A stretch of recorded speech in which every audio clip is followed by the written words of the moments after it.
Welcome friend, युक्ति आई इसकी इस ऑनलाइन प्लेटफॉर्म पर मैं अमरविंद आप लोगों का स्वागत करता हूं। आज 19 अगस्त है, तो दैनिक जागरण के राष्ट्रीय संस्करण में आज क्या है जो आप लोगों के लिए पीटी प्रारंभिक परीक्षा मेंस और इंटरव्यू ओरिएंट महत्वपूर्ण न्यूज़ को कवर करता है, उसके मेन पार्ट और सब पार्ट पर हम लोग चर्चा करते हुए आगे बढ़ेंगे। आज बहुत ही महत्वपूर्ण 3 मेंस के टॉपिक हैं, तो आप लोग अंत तक बने रहिए ताकि आप लोगों के लिए मेंस और इंटरव्यू ओरिएंट जो मटेरियल प्रोवाइड कराया जा रहा है न्यूज़पेपर से, वो आप लोग के लिए उपयोगी हो सके।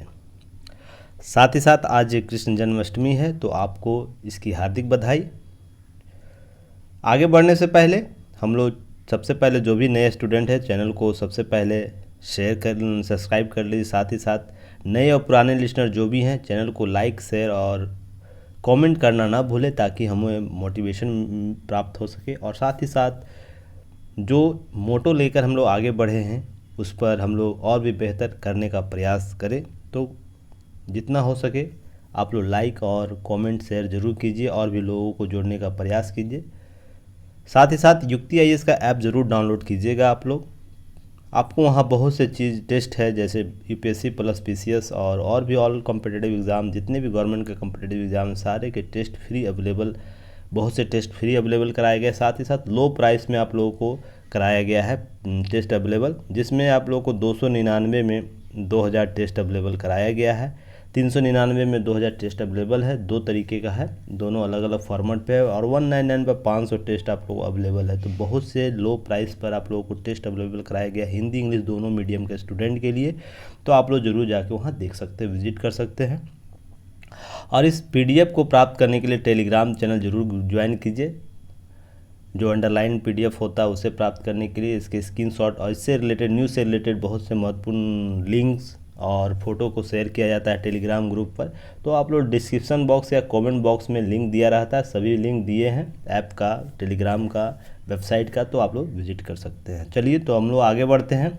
देखिए, मुंबई के पास एक लवारिस नाव प्राप्त हुआ है जिसमें AK-47 की मिली, जिससे हड़कंप मिल गया, मच गया प्रशासन में।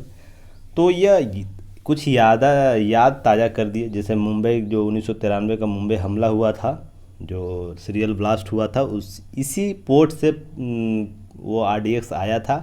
देखिए, श्रीवर्धन बंदरगाह जो है रायगढ़ ज़िला में, जो महाराष्ट्र के मुंबई के जो रायगढ़ ज़िला उसमें आपको श्रीवर्धन बंदरगाह में ये जो 93 का घटना हुआ था वहाँ से प्राप्त हुआ था। यह लवारिस नाव जो है वो भी यहीं से प्राप्त हुआ। तो प्रीटी ओरिएंट आप लोगों को प्रश्न यहाँ से क्रिएट किया जा सकता है, तो आप लोग इसी न्यूज़ को कवर कीजिएगा। और जो विस्तृत है, देखिए कुछ बातें की गई जो उप मुख्यमंत्री तथा गृह मंत्रालय जो देवेंद्र फडणवीस द्वारा उनको संभाला जाता है, उनके द्वारा यह वक्तव्य जारी किया गया, प्रेस नोट जारी किया, जिसमें यह कहा गया कि ऑस्ट्रेलिया नाव है के नाम से पंजीकृत है और स्पीड बोट मानसूनी हवा के कारण ओमान से बहकर श्रीवर्धन जो बंदरगाह वहाँ पर आ गया था तट पर।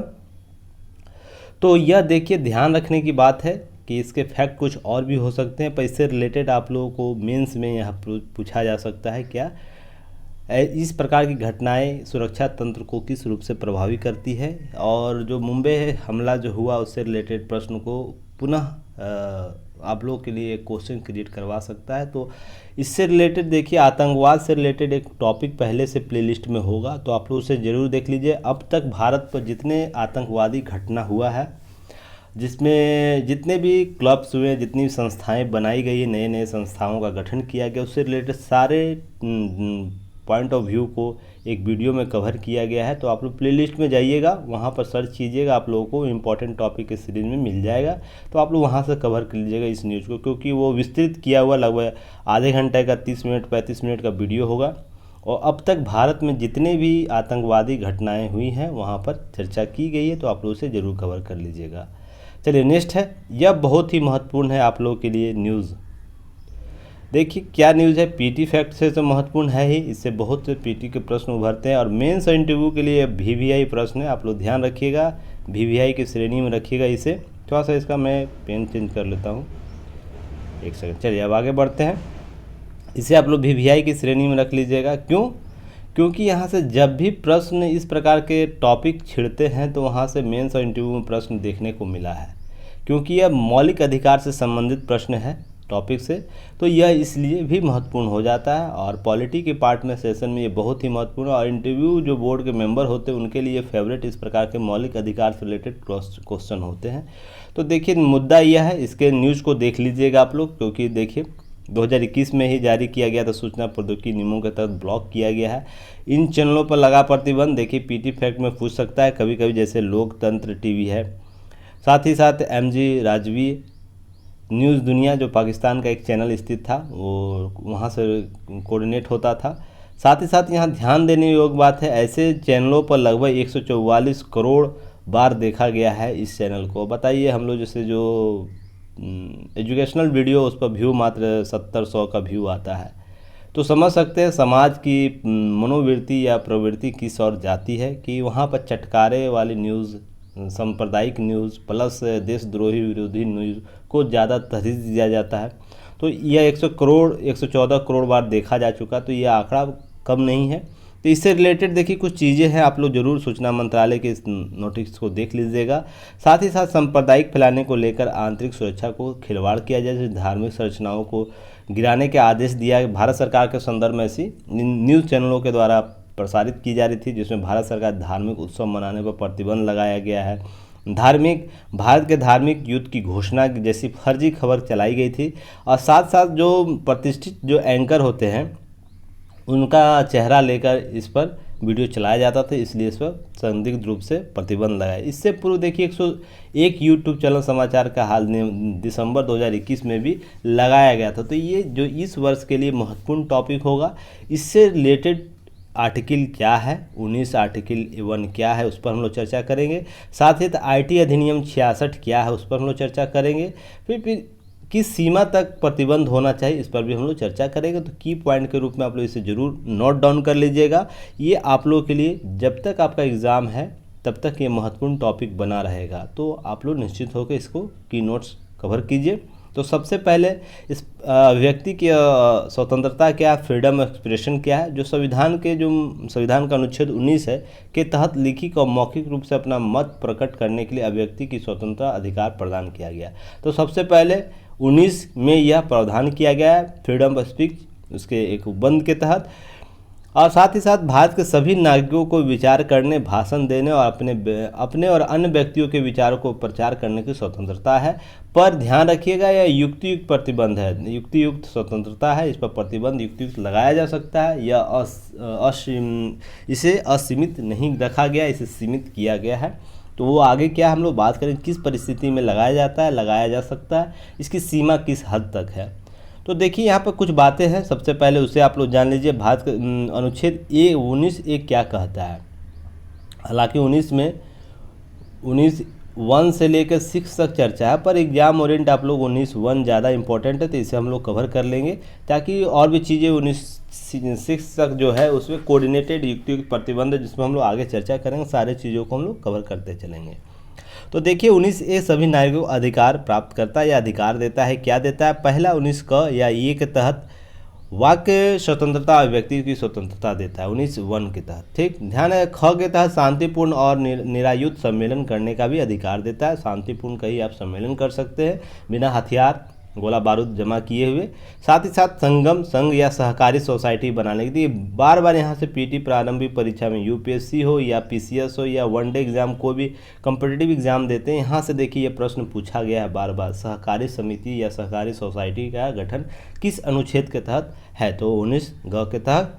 और भारत के राज्य क्षेत्र के सर्वत्र आबाद या संरचना या संरचरण या कहीं भी घूमने फिरने की आज़ादी इसे देता है। पर आर्टिकल 370 के पूर्व यह जम्मू कश्मीर में लागू नहीं होता था, पर 2019 के जब 370 समाप्त किया गया तो वहाँ भी लागू हो गया। तो अब भारत के संपूर्ण क्षेत्र पर कहीं भी कोई व्यक्ति आ जा सकता है और स्वतंत्र निवास कर सकता है। जम्मू कश्मीर में जा नहीं सकता था, कहने का मतलब वहाँ आचरण संचरण करने के लिए बहुत से प्रतिबंध लगाए गए थे और वहाँ पर कुछ निवास करने के लिए नियम कानून बनाए हुए थे। ऐसा नहीं कि वहाँ पर जम्मू कश्मीर में 370 लागू था तो जाके लोग नहीं रहते थे, पर वहाँ बहुत से प्रतिबंध थे। जो समान जो भारतीय अन्य भारतीय जो जम्मू कश्मीर के अतिरिक्त राज्यों में लोगों के लिए था वो वहाँ पर लागू नहीं होता था। तो 370 में यह स्थिति समाप्त कर दी गई है और सभी व्यक्ति सभी देश के नागरिक समान रूप से नियम कानून को वहाँ पर आचरण करते हैं। नेक्स्ट है भारत के राज्य क्षेत्र किसी भाग में निवास करने और बस जाने का अधिकार। जो जम्मू कश्मीर में 370 के पूर्व स्थितियाँ कुछ युक्त था तो वो अब समाप्त हो गया, ध्यान रखिएगा। और जो था निरस्त कर दिया गया। जो संपत्ति का अधिकार था 46वां संविधान संशोधन अधिनियम 1978 के तहत ये समाप्त करके एक विधिक कानून 330 के तहत लागू कर दिया गया। तो ध्यान रखिएगा कोई व्यक्ति आजीविका व्यापार के कारोबार के संदर्भ में भी छूट देता है। तो मूल रूप से 19(1) के तहत यह सब चीज़ें स्पष्ट की जाती हैं। साथ में याद रखिएगा यहाँ प्रेस और पत्रकारिता के विचारों को प्रचार का एक साधन है, इसलिए अनुच्छेद 19 में ही प्रेस स्वतंत्रता को सम्मिलित किया जाए। जो इस प्रकार के जो प्रतिबंध लगाए गए हैं प्रश्न उठेगा 19 के तहत ही उठेगा। प्रेस की स्वतंत्रता क्या है? अभिव्यक्ति की स्वतंत्रता। जी हाँ, अभिव्यक्ति की स्वतंत्रता है क्योंकि उसी के तहत इसे सम्मानित किया जाता है। नोट आप लोग याद रखिएगा, 2 नोट। जैसे युक्ति प्रतिबंध निरपेक्ष नहीं है अर्थात असीमित नहीं है, सीमित किया गया है। पूरी तरह युक्त रूप से निर्बंधन लगाया जा सकता है। निर्बंधन के बहुत से कारक है, उस पर हम लोग चर्चा करेंगे। सूचना का अधिकार, ध्यान रखिएगा सूचना का अधिकार भारतीय संविधान का अनुच्छेद 1(1)(a) के द्वारा प्रदान किए गए भाषण अभिव्यक्ति के अधिकार के अंतर्गत आता है। यह प्रश्न यूपीएससी पूछा है तो ध्यान रखिएगा। यस, नोट को भी आप लोग कवर करिएगा कि जो सूचना का अधिकार है 19(1)(a) के तहत, जो 19(a) की हम लोग चर्चा कर रहे हैं, 19(1) का ए, जिसमें हम लोग इस पर चर्चा किए। देखिए यहाँ पर वाक्य व्यक्ति की स्वतंत्रता, तो इसी के तहत सूचना का अधिकार प्राप्त है। नेक्स्ट हम लोग बात करेंगे अभिव्यक्ति की स्वतंत्रता को 4 औचित्य है। देने का कारण क्या है? इसके मूल 4 औचित्य और भी हो सकते हैं, पर मूल रूप से यह देखा जाता है 4 औचित्य देखने को मिलता है। जैसे खुली चर्चा और सत्य की खोज के लिए यह जरूरी है। हमें खुले मंच एक ऐसी होनी चाहिए जिस पर हम निर्बाध रूप से अपनी बातों को रख सके। और हालांकि उस पर युक्ति प्रतिबंध एक कानूनी रूपरेखा के तहत आता है, पर मूल मकसद यह है कि हमें एक खुला मंच मिलना चाहिए जिस पर किसी रूप से प्रतिबंध ना लगाया जा सके, इसका मूल औचित्य है। दूसरा, यह आत्मपूर्ति और विकास का एक पहलू है। ध्यान रखिएगा स्वयं के विकास, आत्मपूर्ति और समाज और देश राज्य के विकास का एक पहलू भी के रूप में भी औचित्य रखता है। क्योंकि जब हम खुले मंच पर किसी चीज़ का किसी भी व्यापक मुद्दे पर विचार विमर्श करते हैं तो बहुत से डायग्राम, उसके पॉजिटिव नेगेटिव बातें उभर कर सामने आती है जिससे हम लोग उस पर संशोधन कर सकते हैं। नेक्स्ट है, एक सेकेंड, कुछ इशू हो जाता है कभी कभी तो कोऑपरेट। चलिए नेक्स्ट है विश्वास और राजनीतिक दृष्टिकोण से व्यक्त करने के लिए कारगर हथियार है। देखिए ध्यान रखिएगा, विश्वासों और राजनीतिक दृष्टिकोण से भी यह एक कारगर हथियार उसे व्यक्त करने के। हम बहुत से ऐसे मुद्दे पर अपने राजनीतिक विचारों को प्रकट करते हैं जिसके आधार पर ये चीज़ें स्पष्ट की जाती है। तो ये सब चीज़ भी इम्पॉर्टेंट है, तो महत्वपूर्ण हो जाता है यह चीज़ें समझने के लिए भी। फिर नेक्स्ट है लोकतंत्र के लिए सक्रिय रूप से भाग लेने व्यापक माध्यम। लोकतंत्र में सक्रिय रूप से इस माध्यम से भी भाग लिया जा सकता है, एक व्यापक माध्यम बन के उभरता है। जैसे हम लोग खुले मंच पर सोशल मीडिया का उपयोग करते हैं, साथ ही साथ बहुत सी राजनीतिक पार्टियाँ आप सोशल मीडिया का उपयोग करके अपने वोटर्स को लेकर आती है अपने पक्ष में। साथ ही बहुत से व्यक्ति अपने राजनीतिक पार्टियों के प्रति जो अभिव्यक्ति है या राय है उससे व्यक्त करते हैं। तो अभिव्यक्ति के माध्यम से ही ये व्यक्त किया, जैसे लोकतंत्र कहीं ना कहीं सक्रिय होता है। तो यह भी एक महत्वपूर्ण कारक है, ये औचित्य है इसे लाने का, इसे बनाए रखने का 19 19 को। तो यह भी 4 औचित्य आप लोग ध्यान रखिएगा। और भी औचित्य व्यक्ति विशेष के द्वारा जोड़ा जा सकता है। आप में भी अगर कोई औचित्य नज़र आता है तो जोड़ सकते हैं, एग्जाम में आप लोग की पॉइंट ऐड कर सकते हैं, पर मूल रूप से 4 जरूरी ये होता है। अभिव्यक्ति की स्वतंत्रता पर युक्त निर्बंधन या प्रतिबंध क्या है उसे हम लोग देख लेते हैं। बहुत ही महत्वपूर्ण है यह एग्जाम यूपीएससी में और पीसीएस में, बीपीएससी और एमपीपीसीएस में शायद यह प्रश्न पूछा है, और आरएस में तो यह बार बार प्रश्न पूछा है। राजस्थान जो लोक सेवा आयोग है वहाँ पर यह बार बार प्रश्न उभर कर सामने आता है। तो यह बहुत ही महत्वपूर्ण है क्योंकि वहाँ शॉर्ट क्वेश्चन होता है तो जिसमें आपको प्रश्न देखने को मिलता है। भारतीय संविधान जो है वाक स्वतंत्रता या व्यक्ति स्वतंत्रता को प्रत्याभूति देता है। अर्थात किंतु स्वतंत्रता पर राज्य द्वारा युक्तियुक्त निबंधन इन बातों के संबंध में लगाया जा सकता है। किन बातों पर? पहला, मानहानि के संदर्भ में लगाया जा सकता है। कोई व्यक्ति विशेष की छवि खराब कर रहा, उसके संदर्भ में भी आपको लगाया जा सकता है। जैसे हाल ही में देखने को मिला, जैसे सलमान खान के मामले में, कल ही परसों का न्यूज़ है शायद, मे भी ध्यान नहीं है, पर न्यूज़ ये है कि वहाँ पर उन्होंने न्यायालय से इस संदर्भ में याचिका दायर की है कि किसी मामले में मेरा छवि खराब हो रहा है, तो कोई व्यक्ति विशेष इस प्रकार का न्यूज़ चला रहा है तो उस पर प्रतिबंध लगाया जाए या सोशल मीडिया से उस तथ्य को हटाया जाए। तो यह मानहानि के संदर्भ में भी आता है। मानहानि का अर्थ यह भी होता है किसी व्यक्ति पर मौद्रिक रूप या जो कारावास के संदर्भ में मानहानि का जो दावा किया जाए उससे भी भिन्न यह देखने को मिलता है। नेक्स्ट है न्यायालय अवमानना। अगर न्यायालय का आप अवमानना कर रहे हैं किसी तथ्यों के आधार पर, तो उसके आधार पर भी युक्तियुक्त प्रतिबंध लगाया जा सकता है, या कहीं सही भी है। शिष्टाचार और सदाचार, अगर किसी विचार के जो समान मौलिक मान्यताएं हैं उसके विरुद्ध आप अगर किसी प्रकार का दुष्प्रचार कर रहे हैं तो उसके आधार पर भी आपको युक्तियुक्त प्रतिबंध आर्टिकल 19 पर लगाया जा सकता है, अर्थात शिष्टाचार और सदाचार के आधार पर। हमारा समाज एक निश्चित शिष्टाचार और सदाचार के मानकों पर चलता है, अगर उसके विरुद्ध आप काम करते हैं तो उसके आधार पर भी आपको प्रतिबंध लगाया जा सकता है। नेक्स्ट है राज्य की सुरक्षा। राज्य कहने का मतलब राज्य की सरकारें और केंद्र की सरकारें दोनों स्तर पर ये माना जाता है कि पॉलिटी की पार्ट में देश को राज्य भी कहा जाता है, तो आप इसके संदर्भ में भी समझ लीजिएगा। तो राज्य के कुछ ऐसे तथ्य उभर के सामने, जैसे हाल ही के इस मामले को देख लिया जाए, या उससे पहले जो ऐप डाउनलोड, चीन का जो ऐप था, बहुत चीनी ऐप को जो प्रतिबंध लगाया था, उसका आधार यही था। राज्य की सुरक्षा के संदर्भ में कुछ ऐसे दुष्प्रचार किए जाते हैं चैनलों के माध्यम से, जिसके आधार पर उस पर प्रतिबंध लगाया जाता है। विदेशी राज्यों के साथ मैत्रीपूर्ण संबंध, इसके अगर कोई व्यक्ति विशेष में यह साबित होता, वो कोई व्यक्ति विशेष इस प्रकार के मैत्रीपूर्ण संबंध रहता है, अर्थात जैसे हम युद्धरत देश के साथ है, मान लीजिए हमारा देश पड़ोसी है, युद्ध कर रहा है हाल में, तो उससे कोई व्यक्ति, भारत का व्यक्ति संबंध रखता है किसी प्रकार का, और वो कुछ छवि भारत के खिलाफ उपयोग करता है इस प्रकार के व्यक्ति की स्वतंत्रता के तहत, तो उस पर प्रतिबंध लगाया जा सकता है। उसके इस प्रकार के अपराध उद्दीपन के संदर्भ में भी लगाया, किसी प्रकार के अपराध ऐसे हैं जो इस प्रकार के मामलों को इंगित करता है, तो न्यायालय उस पर प्रतिबंध लगा सकता है, सरकार इस पर प्रतिबंध लगा सकती है। तो ध्यान रखिएगा, लोक व्यवस्था, अर्थात जो लोक व्यवस्था समाज में कायम लोक व्यवस्थाएं हैं, उसके विरुद्ध भी किसी प्रकार का आप दुष्प्रचार कर रहे हैं, किसी प्रकार भ्रम पैदा कर रहे हैं, सरकार के विरुद्ध भ्रम पैदा कर रहे हैं, तो इस प्रकार के लोक व्यवस्थाओं को खंडित करने के संदर्भ में भी आप पर युक्तियुक्त प्रतिबंध अनुच्छेद 19 के तहत लगाया जा सकता है। नेक्स्ट है भारत की प्रभुता और अखंडता। ध्यान रखिएगा, यह 16वां संविधान संशोधन 1963 के तहत जोड़ा गया, पहले से नहीं था।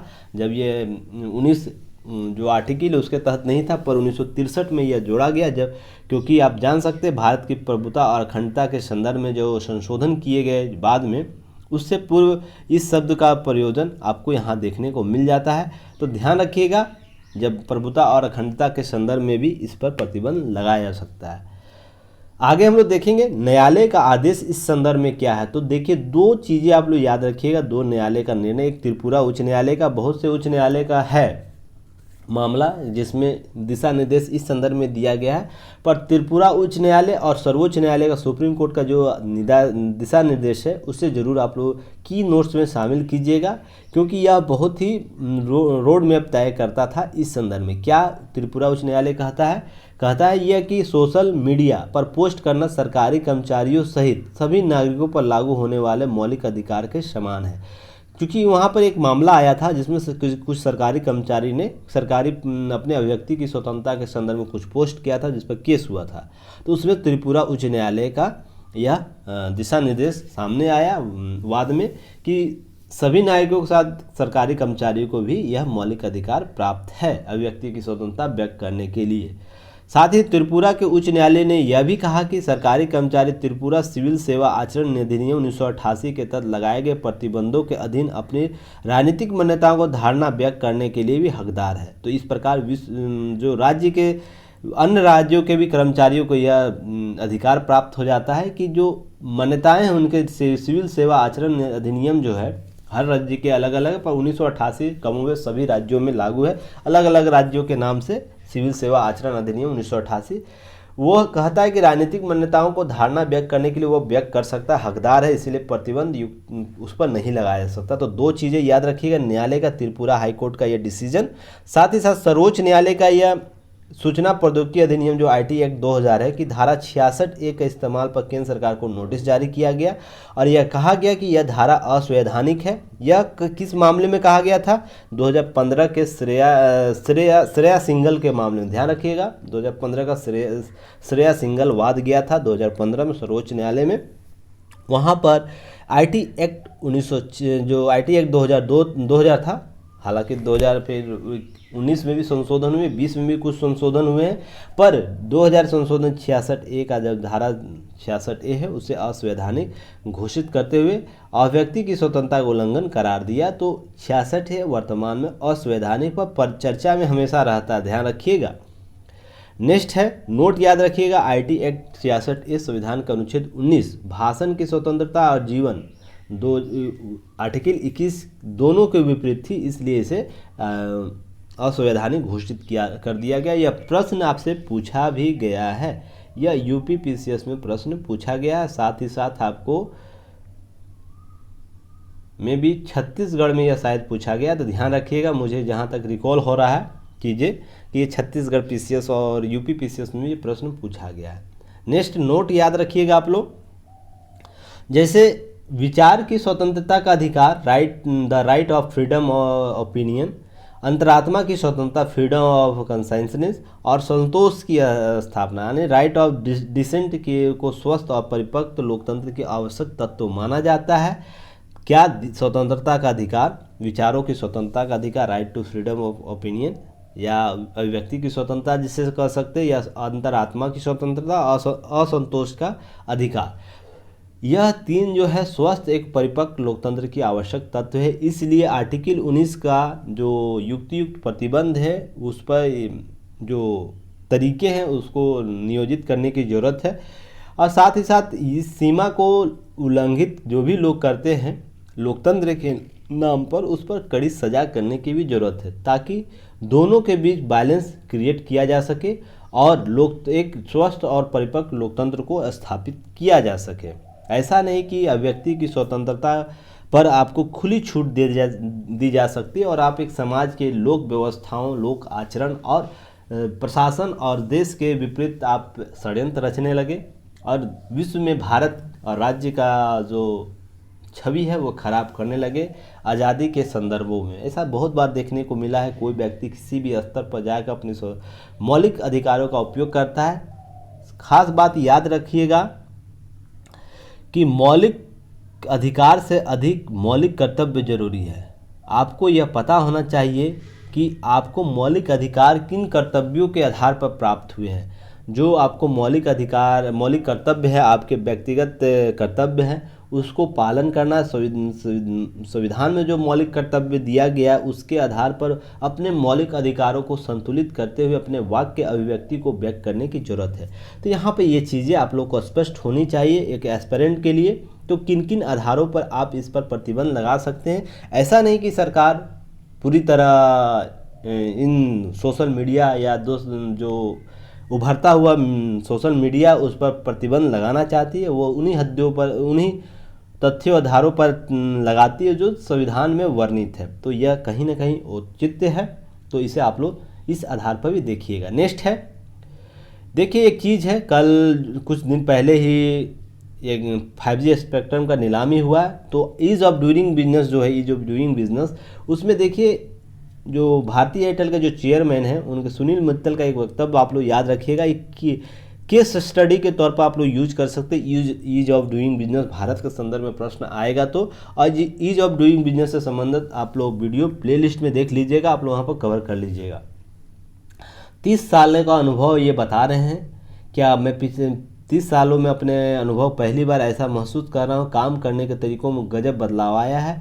यह एक ऐसा बदलाव है जिस देश के बदल सकता है और एक विकसित राष्ट्र बनने के सपने को पूरा कर सकता है। तो एक केस स्टडी के तौर पर आप यूज़ कर सकते हैं ईज ऑफ डूइंग बिजनेस में, कि सरकार किस रूप से, पहले हम कहाँ अभी 63 स्थानों का सुधार कर चुके हैं तो ये कितना अच्छा बेहतर है ईज ऑफ डूइंग बिजनेस के संदर्भ में कि एक उद्योगपति यह वक्तव्य देता है कि भारत किस रूप से अपने प्रशासनिक गतिविधियों में सुधार किया है, लाल फीताशाही को कम किया है। तो ये सब टर्मिनोलॉजी आप लोग को यूज होता है, तो आप लोग केस स्टडी के तौर पर यूज कर सकते हैं। और हालांकि देखिए 5G स्पेक्ट्रम के संदर्भ में बहुत सी चीज़ें हैं, आप लोग उसे मैंने कवर भी किया है प्लेलिस्ट में, आप लोग video Dainik Jagran news analysis को देख लीजिएगा।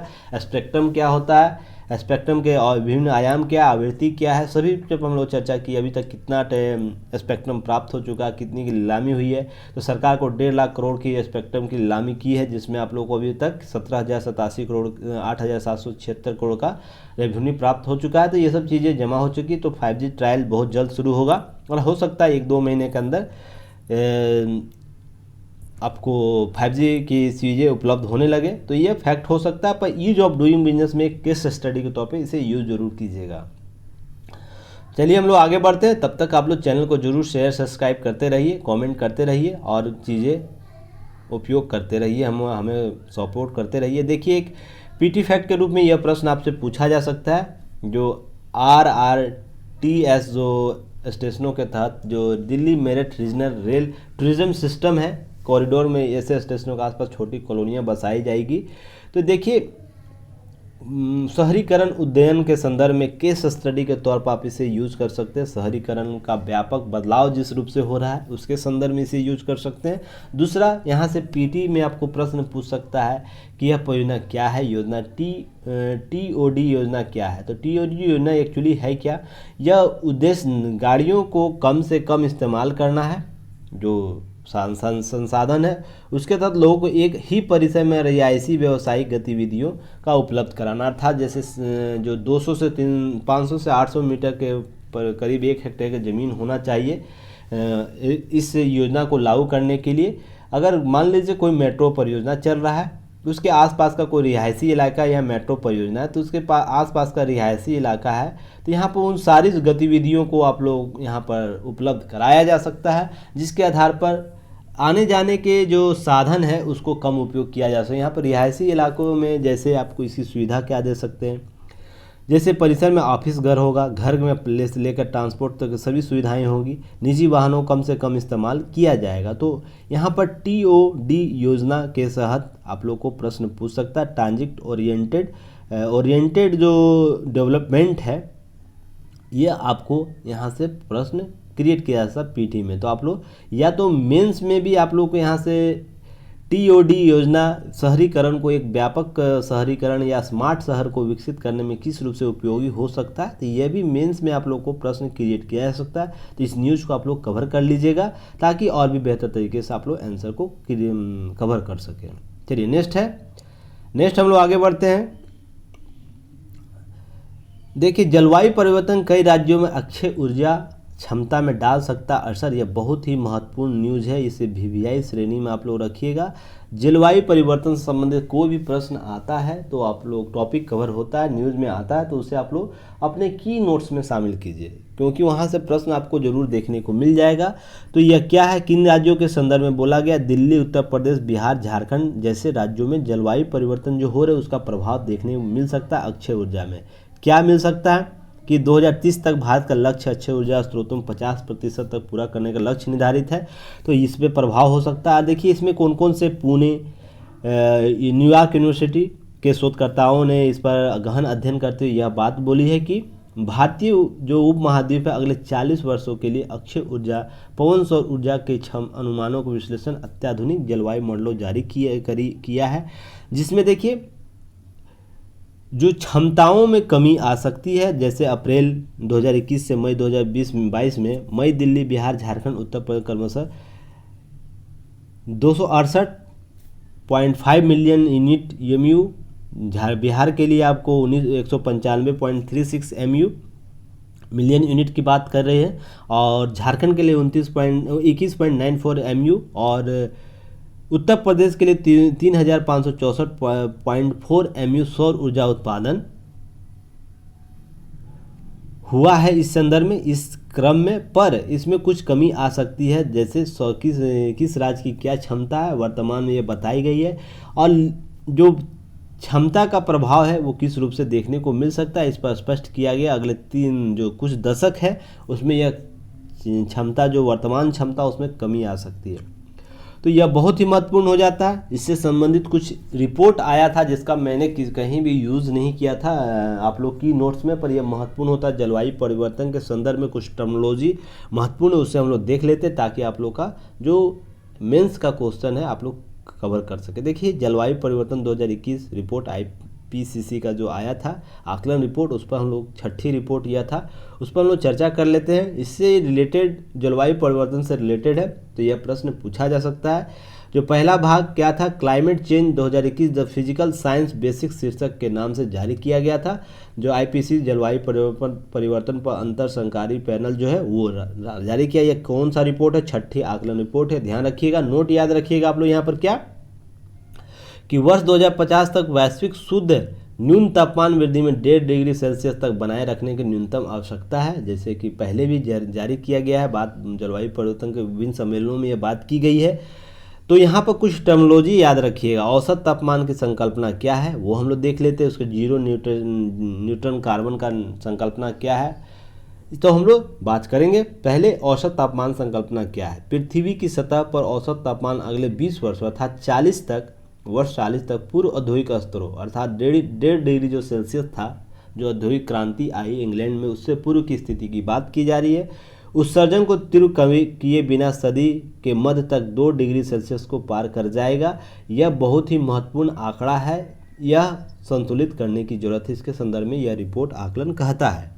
नेक्स्ट है, वर्ष 2018 में IPCC ने 1.5 डिग्री सेल्सियस की ग्लोबल वार्मिंग की विशेष रिपोर्ट का अनुमान लगाया था, जो वैश्विक आबादी का 2 से 5वां हिस्सा 1.5 डिग्री सेल्सियस से ऊपर तापमान वाले क्षेत्रों में रहते हैं, अर्थात जो वृद्धि वाले क्षेत्र हैं उसमें रहते हैं।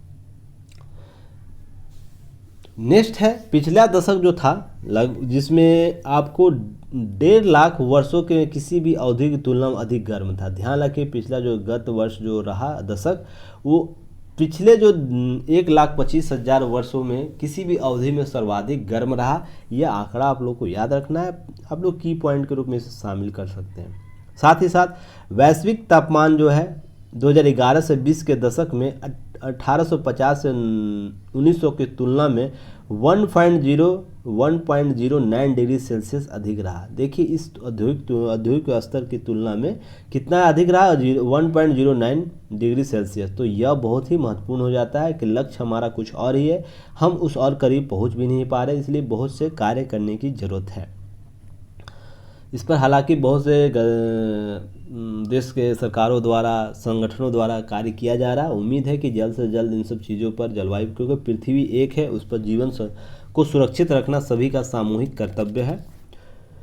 कार्बन डाइऑक्साइड सांद्रता की संकल्पना क्या है, बहुत ही महत्वपूर्ण है जलवायु परिवर्तन के संदर्भ में। यह कम से कम 2 मिलियन वर्षों में सबसे अधिक के संदर्भ में दर्शाया जाता है। 1800 के दशक के अंत में लगभग 2400 बिलियन टन CO2 का उत्सर्जन हुआ। देखिए कितना उत्सर्जन हो चुका है।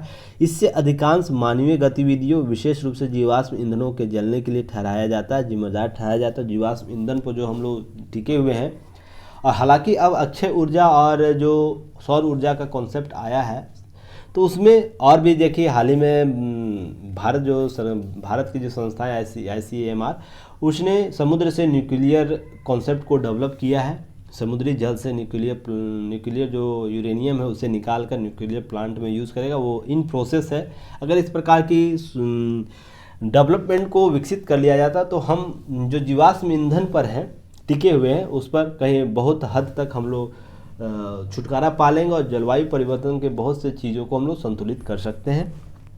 साथ ही साथ देखिए, विश्व अपने उपलब्ध कार्बन बजट का लगभग 86% पहले ही समाप्त कर चुका है। जो हम लोग पृथ्वी दिवस के संदर्भ में भी हम लोग इस चीज़ों को बार बार उभार कर सामने लाते हैं कि विश्व जो कार्बन बजट है हम लोग कितना उपयोग कर चुके हैं। 86% पहले ही उपयोग कर चुके हैं। तो यह बहुत ही महत्वपूर्ण है सांद्रता को बनाए रखना, कि सभी चीज़ों में संतुलन कायम रह सके। नेट जीरो उत्सर्जन संकल्पना क्या है, इसका समान अर्थ में यह कहा जा सकता है कि सभी मानव जनित ग्रीन हाउस गैस जो है के उत्सर्जन जैसे जीवाश्म ईंधन वाले वाहनों कारखानों को यथासंभव शून्य के करीब लाना, अर्थात उससे जीरो कार्बन उत्सर्जन को डेवलप करना। इसके लिए किसी भी क्षेत्र में GHG जो ग्रीन हाउस गैस है, कार्बन को अवशोषित प्राकृतिक कृत्रिम सिंक के माध्यम से कर सकते हैं। जैसे जंगलों की पुनः स्थापना हम लोग कर सकते हैं, संतुलित किया जाना चाहिए, किया जाता है। इसी के संदर्भ में हम लोग नेट जीरो उत्सर्जन को हम लोग मानते हैं। भारत 2070 तक इसे लक्ष्य को हासिल करने का रखा है। साथ ही साथ देखिए, ध्यान रखिएगा, इस तरह के मानव जनित कार्बन न्यूट्रल होगा और वैश्विक तापमान स्थिर होगा। अगर हम लोग कार्बन न्यूट्रल करने के रास्ते पर चलते हैं तो IPCC ने इस आकलन रिपोर्ट में माना है कि तापमान वृद्धि के लिए 1.5 डिग्री सेल्सियस तक बनाए रखने के लिए आवश्यक है। 2050 तक यह हो जाना चाहिए। और इसके लिए क्या है कि वैश्विक नेट शून्य आवश्यकता है और भारत के बिना यह संभव नहीं है, क्योंकि भारत निरंतर विकसित होता जा रहा है, इसलिए आवश्यकताएं अधिक बढ़ रही है। देखिए, इसे गलत वे में भी समझ सकते हैं और पॉजिटिव वे में भी। देखिए, यह है कि दो बात यहाँ से उभर कर आते हैं, पॉजिटिव और नेगेटिव दोनों, कि क्यों हम अपने विकास के मानक को कम, विकास की गति को कम करें, क्योंकि सभी का सामूहिक विकास है। पर साथ ही साथ भारत एक सार्वभौम संकल्पना को लेकर चलता है, वसुधैव कुटुंबकम को लेकर चलता है। इसलिए भारत का भी एक कर्तव्य है कि अपने जो विकास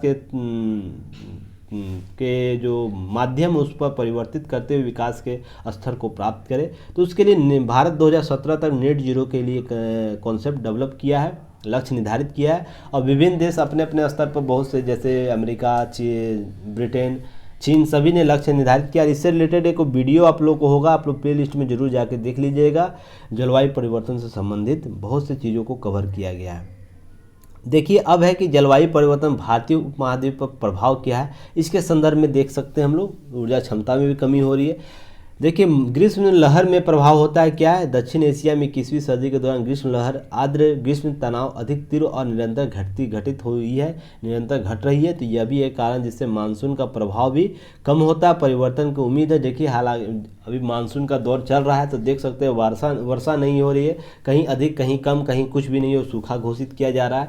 तो यह परिवर्तन का द्योतक होता है, मानसून पर भी प्रभाव लाता है, जिससे हम लोग कृषि का जो कॉन्सेप्ट है, कृषि पर आधारित अर्थव्यवस्था को हम लोग, जो हमारी अधिक जनसंख्या निर्भर करती है, तो वो भी प्रभावित होती है। बहुत से जुड़े संभावनाएं उभर कर सामने आ जाती है, जिसका परिणाम कहीं ना कहीं हमारे GDP पर पड़ता है। साथ ही साथ एरोसेल में वृद्धि होती है। कुछ दशकों में दक्षिण पश्चिमी मानसून का गिरावट का मुख्य कारण माना गया। देखिए, यहाँ UPSC प्रश्न यहाँ से क्रिएट किया है। दक्षिणी पश्चिमी मानसून की गिरावट का महत्वपूर्ण कारक के रूप में विगत कुछ वर्षों में क्या था, तो एरोसेल के संदर्भ में प्रश्न पूछा गया था। तो प्रश्न ऐसे ही उभर कर आते हैं, आप लोग बस ध्यान रखिएगा। प्रश्न जो भी यहाँ दिया जा रहा है, आप लोगों को एग्ज़ाम ओरिएंट चीज़ें को प्रोवाइड किया जाता है, टू द पॉइंट बात की जाती है। इतने देर के वीडियो में देखिएगा, मैं कहीं भी लीक से हट कर बातें नहीं करता। रीज़न उसके पीछे यह है कि समय कम होता है और चीज़ों को अधिक प्रोवाइड कराना है। और भी स्तर पर हम लोग बात कभी करेंगे, अभी केवल हम लोग इन सब चीज़ों को आगे बढ़ते चलें।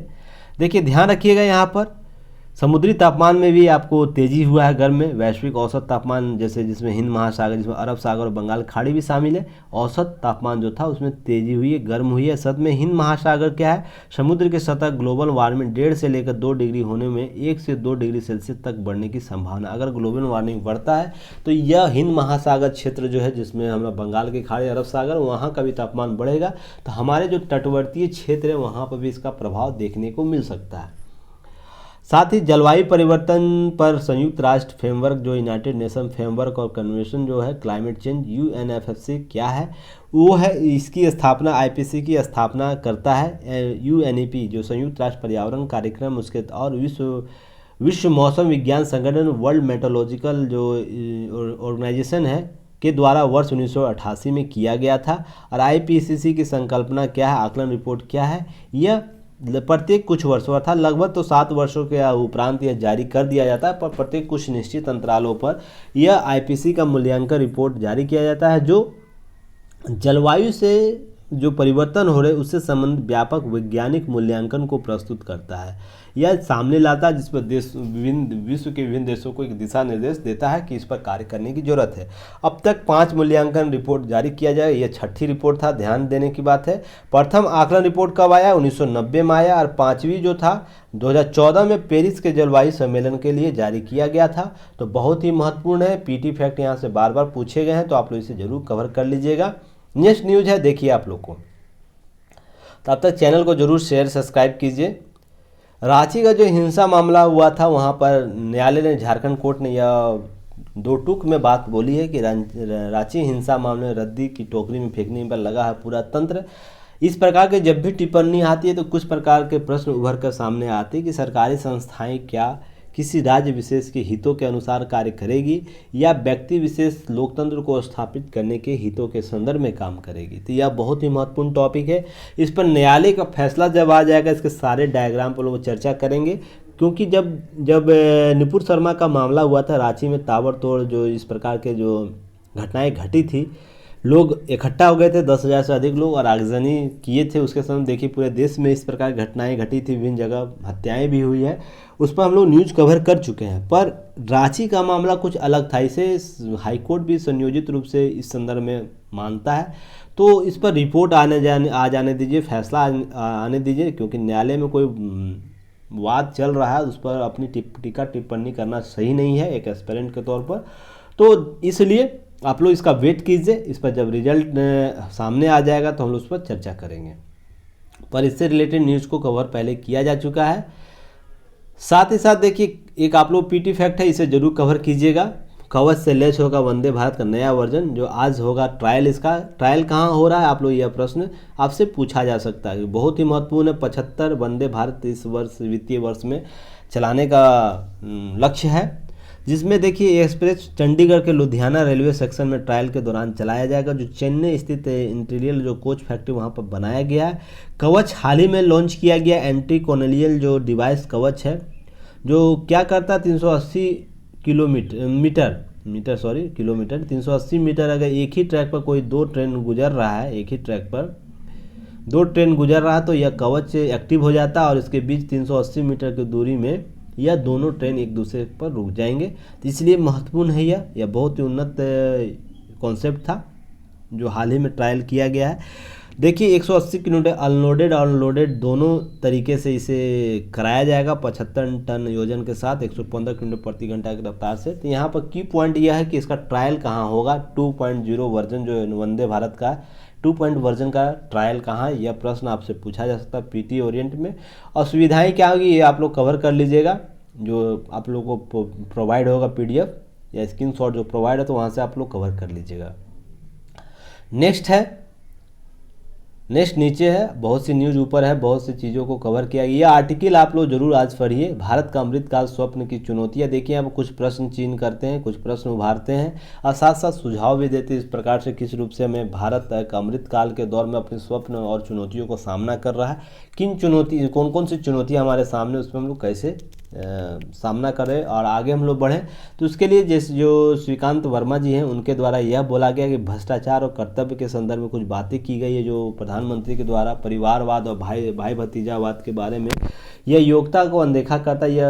यह चीज़ें सभी से जाहिर है कि इस प्रकार के जब भी कॉन्सेप्ट होता है तो एक वर्ग, एक जात और एक परिवार के लोग अपने सभी सर्वोच्च पदों पर अधीनस्थ हो जाते हैं और जो लोकतंत्र और जो मूल मकसद है उसे कहीं ना कहीं ठेस पहुंचता है। इसके लिए आपको यह लेख जरूर पढ़नी चाहिए ताकि आप लोग चीज़ों को समझ सके, जैसे शिक्षा, स्वास्थ्य, रोजगार, राजनीति, विचारधारा, प्रशासन, न्याय और विकास। देश में हर पहलू समस्याओं प्रभावित हो रहा है, तो यह इन क्षेत्रों से संबंधित सुधार की जरूरत है। जैसे काले धन के संदर्भ में इनके द्वारा बात की गई है, इनको प्रश्न क्रिएट किया गया है कि जो संकल्पना हम लोग लिए हैं, जो काले धन के संदर्भ में जो संकल्पना लिए, क्या उसी का हाशिया होगा या उसी प्रकार से यह जो संकल्पना वृहद संकल्पना है उसी के संदर्भ में नहीं कहीं समाप्त न हो जाए। सरकारी एजेंसियों के राजनीतिक इस्तेमाल का आरोप लग रहा है, बार बार विपक्षी पार्टियों द्वारा यह आरोप लगाया जाता है। तो जब तक हम इन सरकारी एजेंसियों को को सरकारी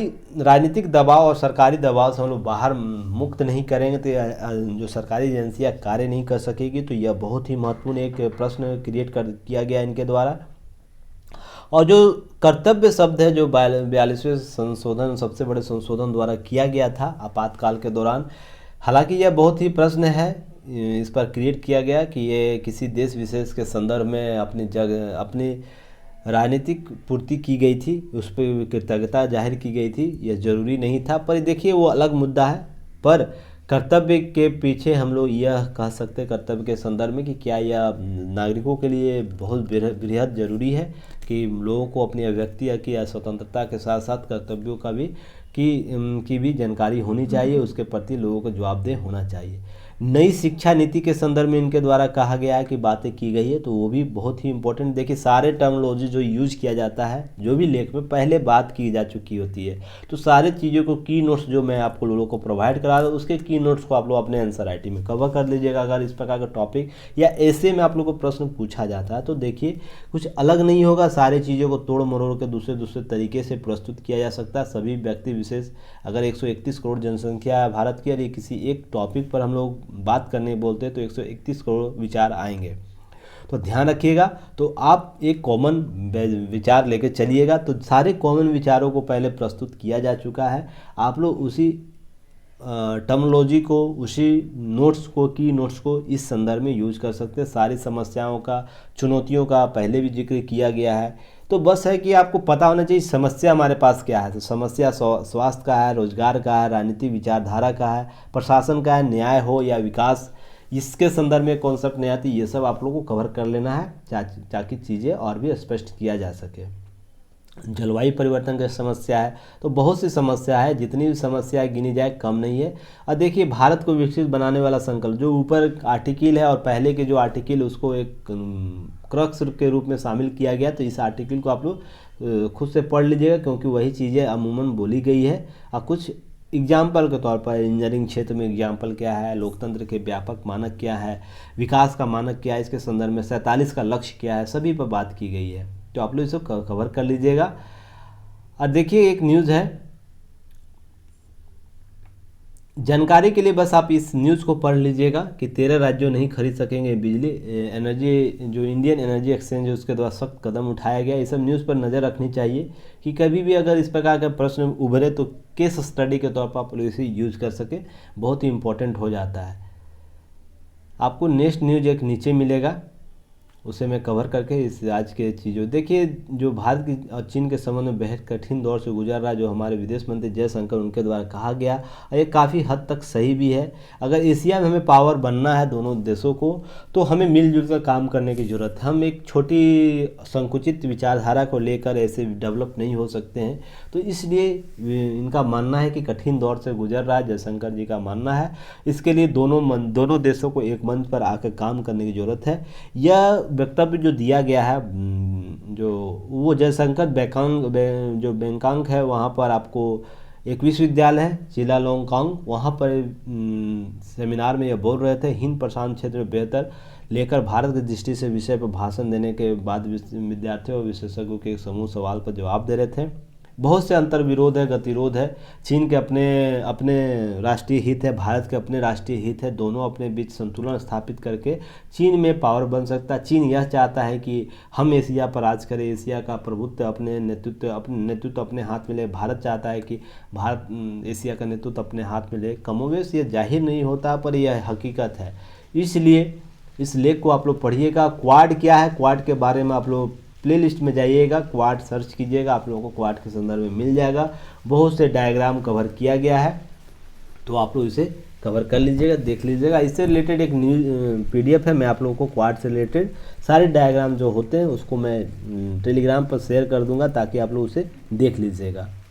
चलिए आज का न्यूज़ इतना ही। नेक्स्ट हम लोग कल फिर एक नए न्यूज़ के साथ सामने आएंगे जिसमें PT मेंस और इंटरव्यू और चर्चा होगी। बाकी जो भी इम्पोर्टेंट है PT फैक्ट के रूप में उसे टेलीग्राम चैनल पर आप लोगों को शेयर कर दिया जाएगा। टेंशन नहीं लीजिए, सभी चीज़ें हमें याद है कि आप लोगों के लिए क्या उपयोगी है। और साथ ही साथ आप लोग चैनल को ज़रूर सपोर्ट कीजिए, संख्या ज़रूर बढ़ रही है और भी बढ़ाइए धीरे धीरे। और जो 1000 का टारगेट है पहले उसे पूरा कीजिए, ताकि हम लोग और भी इम्प्रूवमेंट मोटिवेशन के साथ काम कर सके।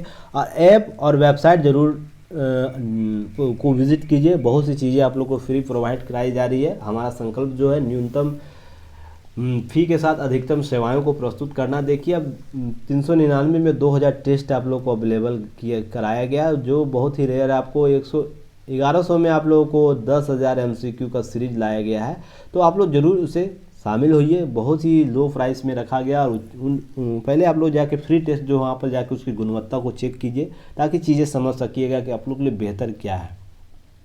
चलिए तब तक के लिए मैं अमर अरविंद आप लोग से विदा लेता हूँ, और कृष्ण जन्माष्टमी की पुनः हार्दिक बधाई। आप लोग इस पर्व को बेहद शांतिमय तरीके से मनाइए, और जो कृष्ण का जो सौम्य रूप है उसे आनंदित रूप से आप लोग अनुभव कीजिए। चलिए तब तक के लिए धन्यवाद। जय हिंद।